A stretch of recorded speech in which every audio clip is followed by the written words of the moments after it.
It was a light week this week for the Cowboys, with the Pokes playing just one game. Coming up on Inside Cowboy Basketball, we'll recap the trip to Boulder. Plus, we catch up with former Cowboy Stephen Graham as he works his way back to the NBA. I mean, it's just a different process for me. I'm trying to showcase what, a little bit more of every day what I can do, and show different NBA teams of what I can help their team with. And finally, a look ahead to two big conference games, including round 2 of Bedlam. All that and much more is coming up right now as we go inside Cowboy Basketball. Hit it, hit it. Hit that, Kenny. Hit that, Joe. Hit that shot when we get there. 2 national championships, 6 Final Fours, 17 conference championships. From Iba to Eddie and now Sean. From 1938 to today, it's been home to the rowdiest arena in the country. Join us on Eddie's Sutton Court as we go inside Cowboy Basketball with head coach Sean Sutton. It all starts now. Welcome to Inside Cowboy Basketball. I'm Rob Labor. Well, thanks to a break from the Big 12 schedule makers, the Cowboys played just one game this week, a road trip to Boulder, Colorado. For more, let's join Tom Dorado and head coach Sean Sutton in the locker room for post-game reaction. Guys?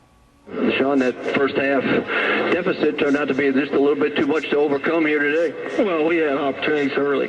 We missed a lot of easy shots, and then we did not play, defense the entire night. And they went on a big run before halftime and brought great momentum to their team and got up 15. And when you're on the road trying to play catch-up, you're asking for problems. And we've talked over and over and over again about the importance of getting off to a good start, playing with poise and confidence on the road. And right now, this team just hadn't done it.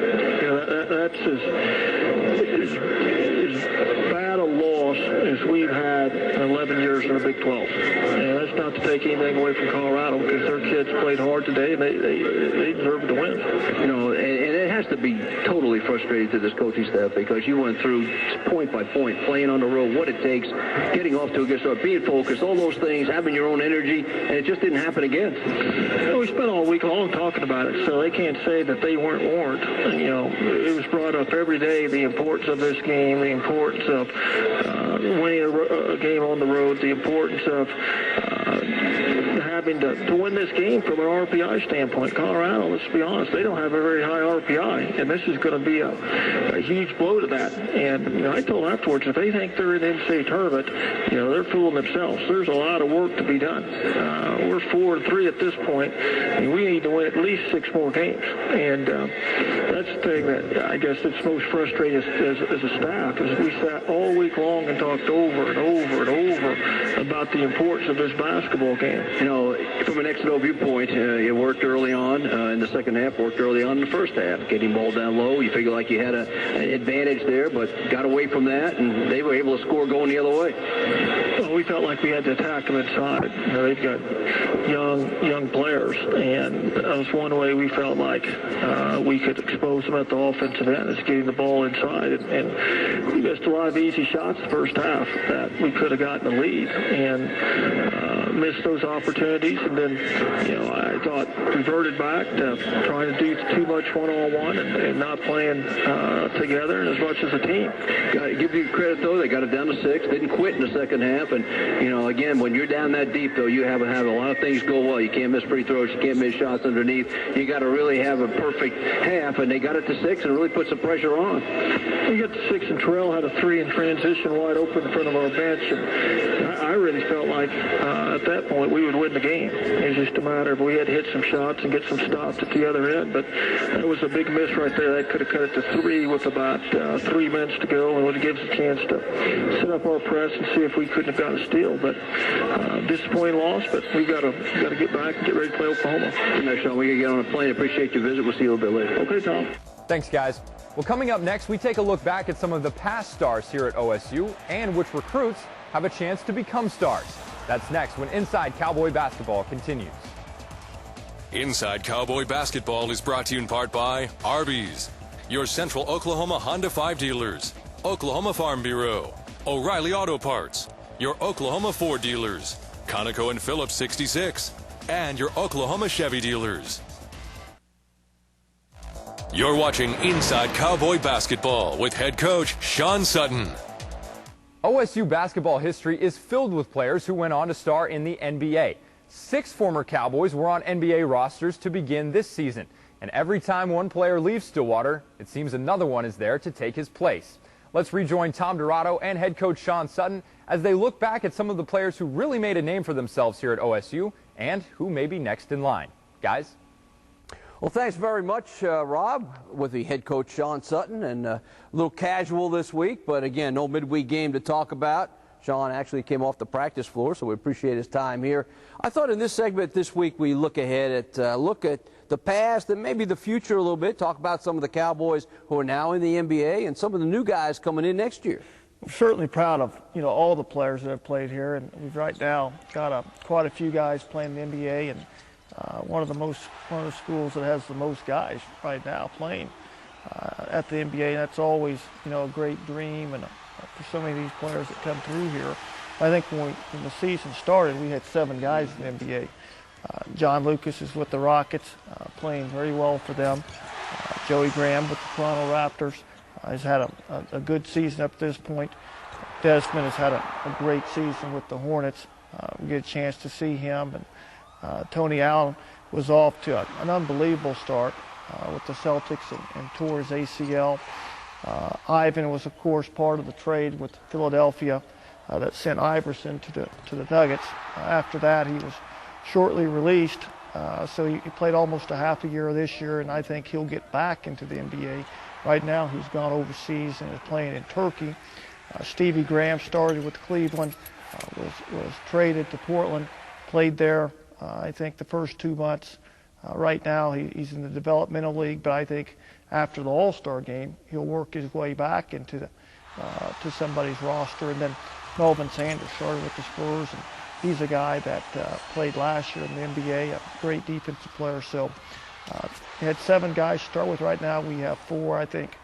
Stevie, Melvin, Ivan will all have another opportunity to get back in there at some point this year. So it's great for our program, and we're really, really proud of those guys. One of the most often asked questions at this time of year, how are the signees doing? And you guys stay in touch with that as well. Yeah, we talk to all those guys on a regular basis, and our staff has been to see every one of our recruits play. Nick Sidorkas has had an excellent senior year over at Jinx.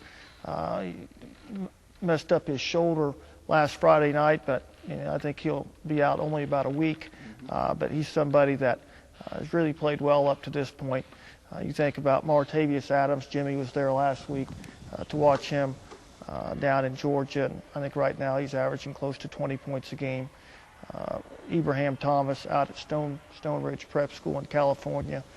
Kyle's out to see him a couple of weeks ago, and he's putting up good numbers. He's also gained about 15 pounds, can really shoot the basketball for a big guy. And then James Anderson, who I think has got a great chance to make the McDonald's All-American game. James was there to see him play 2 games over the weekend. Friday night, he scored 50 points, including 23 in the first quarter. Came back the next day and scored 31. So all those guys are having really good senior years, and they'll be excited to get those guys here. I think our fans are really going to enjoy watching these guys play for the Cowboys. Recruiting is a year-long proposition. You guys felt good about them when you signed them, and obviously we can't talk about individuals, but generally speaking, as you go on from here, what kind of positions, what kind of people are you looking for? Well, we still have 3 scholarships. I don't know if we'll use all 3, but ideally we would like to get another front court player, whether it be a small forward, power forward, and then hopefully we can get us another point guard, and then at that point you go for the best player out there. And if somebody's not out there that I think can come in and really impact the program, then we might hold that scholarship and use it for next year. Well, coming up, we'll get to check Sean's emails. Our Ask Coach segment is next. Don't go away. But first, a little trivia. What is the OSU record for consecutive victories? Is it A, 25, B, 26, or C, 27? The answer a little later as Inside Cowboy Basketball continues in a moment. You're watching Inside Cowboy Basketball with head coach Sean Sutton. Get your questions ready. It's time to Ask Coach. Sean, Paul in Oklahoma City wants to know, was it good or bad that we played so few games over the last 2 weeks? Well, that's a good question. I think with this team, it's been good. I think we needed some time off. We had a grueling stretch there playing at Kansas, coming home to play Texas, the game at College Station, and then Oklahoma. So many emotional games right there in a row that the rest has been good for our basketball team. We were able to take 2 days off, which is not something that we've done a lot, but we did it twice during the year. We went to the Final Four in 2004 and did it twice the next year going back to the Sweet 16. And I think at this time of year, you've got to watch your players' legs, and you've got to look long-term down the road. You want to keep those guys fresh. And then we were able to come back to the practice court. I thought really had some great, intense workouts and got better.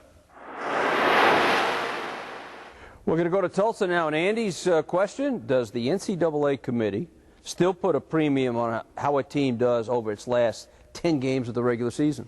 They do, and there's a lot of factors that weigh in. Your non-conference schedule, your strength of schedule, road wins, wins against top 25 teams, wins over RPI top 50 type teams, and then how you finish in the last 10 games. Those are all factors that they weigh in. So, I've explained to our players how important it is to win on the road, and how important they analyze and look at the last 10 games leading up to the postseason tournament. So this is a very important stretch for our team, and we've got opportunities out there to really capitalize on. And if we can do those sort of things, then we've got a chance to really improve our seeding.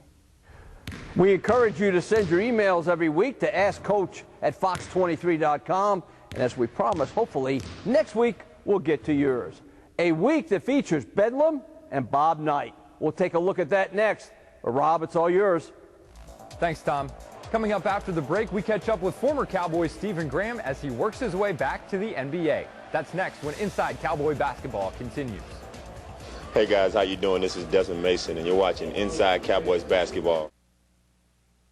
Now to that trivia question. What is the OSU record for consecutive victories? If you guessed 25, you got it. The Cowboys reeled off 25 straight wins in 1940. Former Cowboy Stephen Graham has seen plenty of stops in the NBA since leaving Stillwater in 2005. He's played for the Spurs, the Rockets, Bulls, Cavs, and Trailblazers. Now Stephen is in the NBDL and trying to work his way back to the big time. We caught up with Stephen in Tulsa last week when he was in town with the Sioux Falls Skyforce.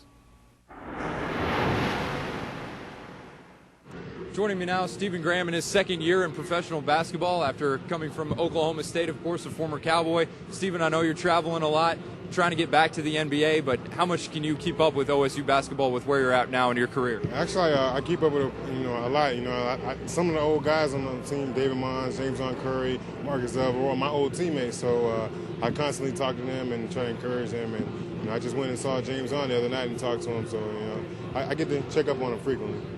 And your assessment of how the program is doing this year? I mean, 17-3, top 15 ranking, not bad so far. I think they're trying to beat our record with 31-4, but no, they're doing pretty good. Coach Sutton, Coach Sean is doing a great job with them. He's doing a lot better than I expected him to do this the second year. So I'm just wishing the best for the guys, and hopefully they can make it deep in the tournament. As far as you personally, I know you've been a guy who's kind of bounced around a little, drafted by the Spurs, Bulls, now with the Trailblazers, and now back with Sioux Falls. What's the mentality trying to get back to the NBA? How frustrating is it to not know what the future holds? Well, it's kind of frustrating, but not really. I mean, certain people's paths are different than the others. Like mine is, obviously I had to play in the CBA last year. I got a couple call-ups. I just came from Portland down here, so I mean, it's just a different process for me. I'm trying to showcase a little bit more of every day what I can do, and show different NBA teams of what I can help their team with.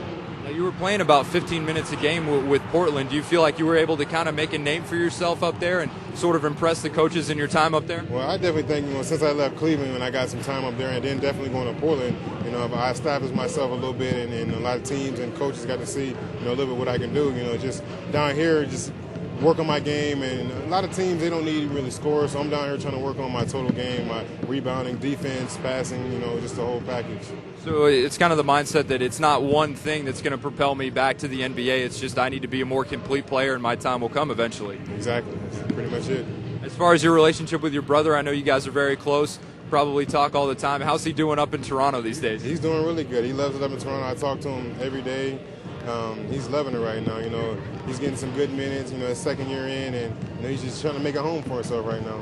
As far as being back here in Tulsa, just back in the state of Oklahoma, obviously a lot of people here are familiar with you. They've seen you play before. What does it mean to you to just be back in Oklahoma, at least for a short time? Well, it's definitely good to come back and see some of the old people. A lot of fan support here, and I come back and I speak to a lot of guys and say hi to them. So it's fun. It's all the fun. They support me, I support them. So it's hand in hand. And if the Cowboys make it to the NCAA tournament this year, you try to maybe catch one of those games? Yeah, if I'm not there, I'm definitely going to watch them on TV and support them. So. Stephen, we appreciate the time. Thanks very much. That's Stephen Graham, former OSU Cowboy great, now in professional basketball. Coming up after the break, we preview Bedlam Round 2 and Bobby Knight's return to Stillwater. That's next when we return to Inside Cowboy Basketball with head coach Sean Sutton. This is Joey Graham, and you're watching Inside Cowboy Basketball with Sean Sutton.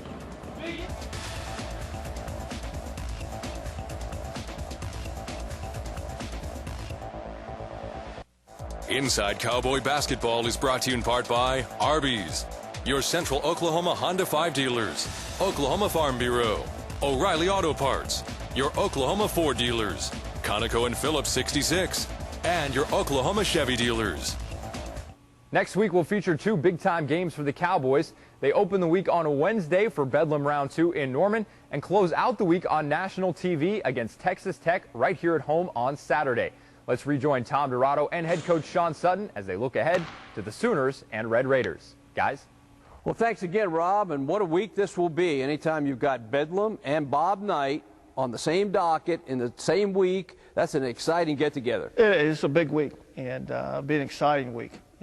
Part 2 of the Bedlam series. The first game was a really tough physical basketball game. Went down to the last, really the last minute. Oklahoma, I thought, came in and played really well. And Jeff and his staff had a good game plan. We were able to eventually kind of stretch the lead out in the second half, but they hung tough and made some big shots. And it's always an exciting environment when we go down there to play. And last year, as everybody remembers, lost a heartbreaker right there at the end. And then with Texas Tech coming in, I think Coach Dyke has done an unbelievable job with this basketball team. Zeno, Jackson, both those guys, two of the best players in the Big 12. But he's just, their motion offense, the way they pass and share the basketball, the way they screen. It's always a tough matchup defensively, having to guard those guys. Heading into this week, the Big 12's kind of separated a little bit. You got 6 teams, the top 6 within a game of one another in the loss column. And then the bottom 6, everybody with 4 or more losses. But as you've said time and time again, wherever you go, especially when you go on the road, you better be ready to play. It's still relatively early. This conference season is not a sprint, it's a marathon. There's a lot of big games still to be played, and a lot of things that are out there to be decided. And, we don't look down the road. We just look at the next game. And with this particular week, the Oklahoma game on Wednesday night is a huge game in terms of not only what it means, but the standings in the Big 12, and then the game Saturday against Texas Tech. So our players understand the importance of both these games, and I'm looking forward to the challenges of both of them. Sean, as always, we appreciate your time. I like this, Cat. We may have to do this more often a little bit, huh? Go without ties. Anyway, hey, Rob, that's all we got from here. We'll send it back to you.